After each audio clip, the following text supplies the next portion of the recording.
Assalamualaikum warahmatullahi wabarakatuh. Halo semuanya, perkenalkan kami dari kelompok 11. Saya sendiri atas nama Kailila Nanda Wahyudi bersama teman-teman saya yaitu Kalsum Adelia Kamal dan Rizwandi. Pada video kali ini kami akan menjelaskan mengenai psikoedukasi menurut kode etik psikologi.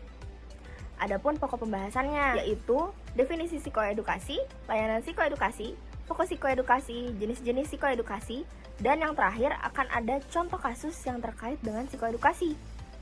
Nah, sebelumnya FYI aja nih teman-teman, Kode Etik Psikologi Indonesia adalah ketentuan tertulis yang diharapkan akan menjadi pedoman sikap dan perilaku serta pedoman yang tegas bagi semua golongan psikolog dan ilmuwan psikologi dalam menjalankan kegiatan keprofesiannya sesuai dengan kewenangan dan kewenangannya masing-masing. Kompetensi guna mewujudkan guna masyarakat yang lebih sejahtera. Salah satu bahasan dalam Kode Etik Psikologi Indonesia ini adalah tentang psikoedukasi.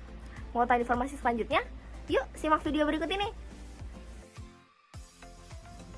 Baiklah, jadi materi pertama yang akan saya jelaskan itu definisi psikoedukasi. Menurut Griffiths, psikoedukasi adalah sebuah intervensi yang dapat dilakukan pada individu, keluarga, atau kelompok yang memiliki fokus untuk mendidik partisipannya dalam menghadapi tantangan signifikan dalam hidup, seperti cara mengerti keadaan orang lain agar dapat lebih bersyukur dengan apa yang telah dimiliki dan menjalin hubungan sosial terhadap sesama menjadi lebih baik. Sesuai dengan pasal 69 tentang Batasan Umum Kode Etik Psikologi Indonesia yang menyatakan bahwa psikoedukasi merupakan kegiatan yang dilakukan untuk meningkatkan pemahaman atau keterampilan sebagai usaha pencegahan dari munculnya atau meluasnya gangguan psikologis di suatu kelompok. Psikoedukasi juga dapat didefinisikan sebagai kegiatan yang dilakukan untuk meningkatkan pemahaman bagi lingkungan, terutama keluarga, tentang gangguan yang dialami seseorang setelah menjalani psikoterapi. Lalu materi selanjutnya yaitu tentang layanan psikoedukasi.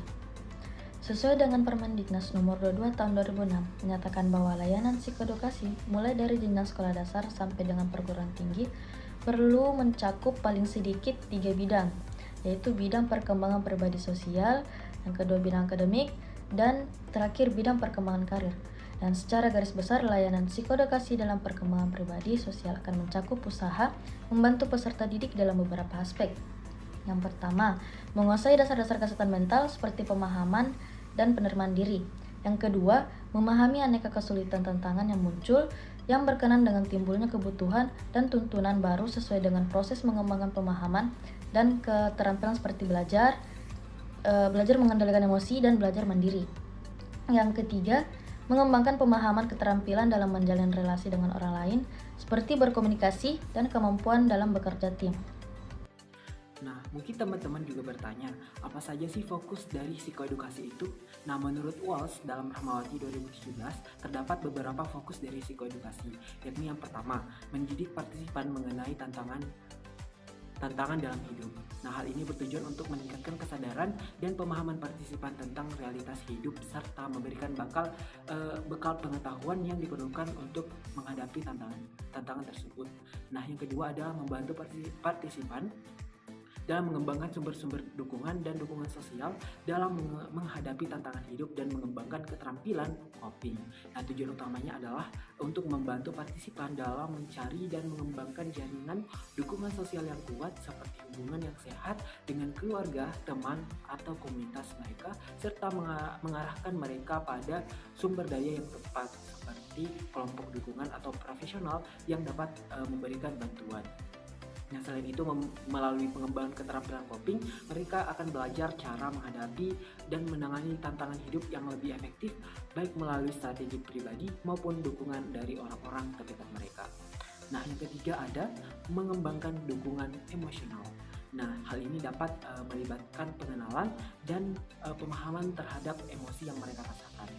Nah, membantu mereka mengidentifikasi dan mengungkapkan emosi mereka dengan cara yang sehat, dan menyediakan ruang yang nyaman bagi mereka untuk mengekspresikan diri tanpa dihakimi.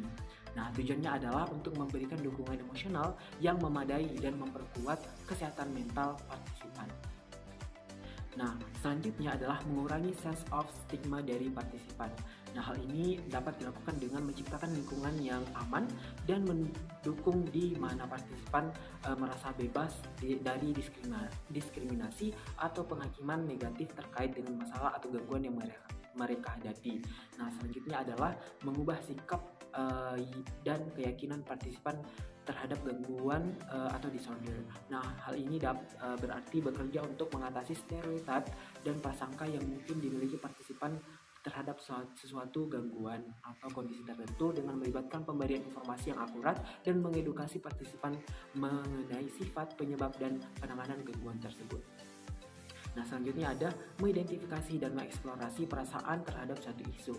Nah, tujuan utamanya adalah membantu partisipan dalam mengembangkan pemahaman dan lebih dalam tentang diri mereka sendiri dan mengatasi perasaan yang mungkin menghambat kemajuan mereka.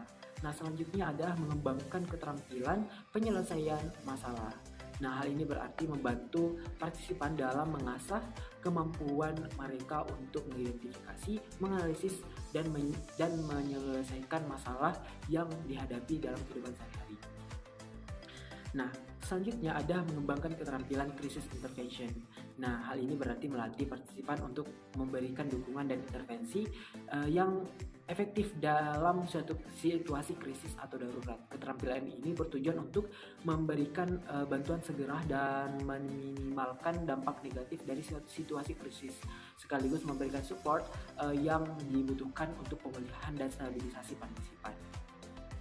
Nah, selain itu, berdasarkan pasal 69 tentang batasan umum menyatakan bahwa psikoedukasi dapat terbagi atas dua bentuk, yakni berbentuk pelatihan atau training atau tanpa pelatihan atau non-training. Nah, yang pertama, psikoedukasi berbentuk pelatihan atau training.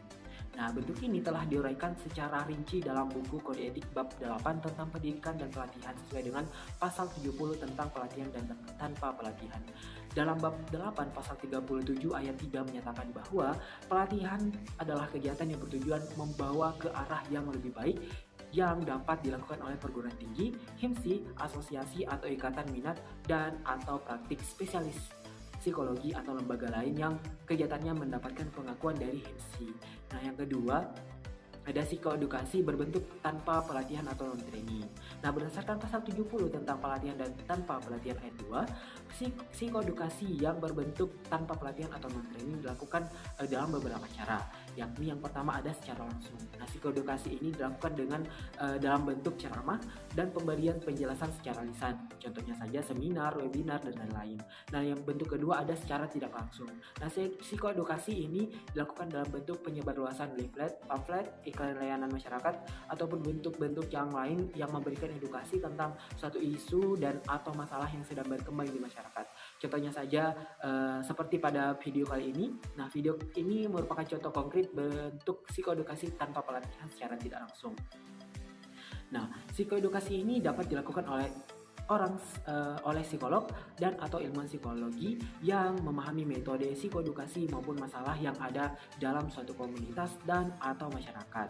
Dalam pelaksanaan psikoedukasi tanpa pelatihan, terdapat beberapa tahapan yang harus dilakukan.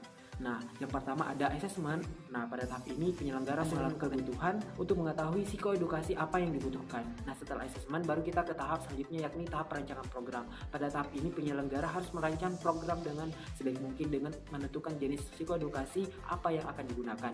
Nah, setelah perancangan program barulah diimplementasikan dengan sebaik mungkin.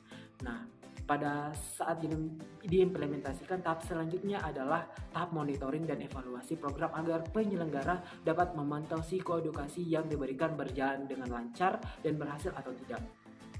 Nah, psikolog dan atau ilmuwan psikolog dalam melakukan psikoedukasi non-training harus sesuai dengan kaidah-kaidah ilmiah serta bukti empiris yang ada dan berdasarkan hasil asesmen yang dilakukan. Nah, intervensi psikoedukasi non-training ini dapat dihentikan jika berdasarkan hasil monitoring dan evaluasi menunjukkan telah terjadinya perubahan positif ke arah kesejahteraan masyarakat yang dapat dipertanggungjawabkan.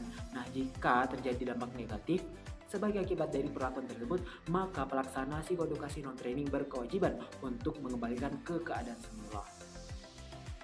Oke, baik, terima kasih Rizwandi. Selanjutnya untuk contoh kasus yang terkait dengan psikoedukasi akan dijelaskan oleh saya sendiri. Kasus yang pertama, DS adalah seorang trainer psikologi. Dia mengaku bahwa dirinya adalah seorang psikolog. Untuk praktek training psikologi, DS sudah memberitahu peserta jauh-jauh hari untuk membawa satu foto bahagia dan uang nominal 100.000. DS melakukan training ini di 20 kota besar di Indonesia secara berkala. Kota-kota yang didatanginya ialah Jakarta, Bogor, Bandung, Medan, Padang, Semarang, Batam, Samarinda, Palembang, Solo, Balikpapan, Lampung, Surabaya, Pekanbaru, Bali, Pontianak, Yogyakarta, Malang, Banjarmasin, dan juga Jambi. DS memperkenalkan dirinya sebagai psikolog yang sudah banyak datang ke berbagai kota dan melakukan banyak seminar. Katanya, hal ini sesuai dengan iklan yang dia unggah di akun YouTube-nya. Hal ini juga menimbulkan masalah seperti yang ditemukan Desti bahwa nama DS tidak tercantum dalam daftar psikolog di bawah nama HIMSI. DS tidak memiliki surat izin melakukan training dan bukan seorang psikolog. Pada kasus di atas, teman-teman dapat lihat bahwa DS sudah melanggar kode etik psikologi pasal 37 ayat 3 yang berbunyi, pelatihan adalah kegiatan yang bertujuan membawa ke arah yang lebih baik yang dapat dilaksanakan oleh perguruan tinggi, HIMSI, asosiasi atau ikatan minat, dan atau praktik spesialis psikologi, atau lembaga lain yang kegiatannya mendapat pengakuan dari HIMSI. Dan DS telah melanggar karena dia tidak memiliki surat izin dari HIMSI dan melakukan training. Nah, itu dia video pembahasan mengenai psikoedukasi menurut kode etik psikologi. Keren kan? Kalau begitu, saya akhiri dengan ucapan terima kasih. Wassalamualaikum warahmatullahi wabarakatuh. Thank you all.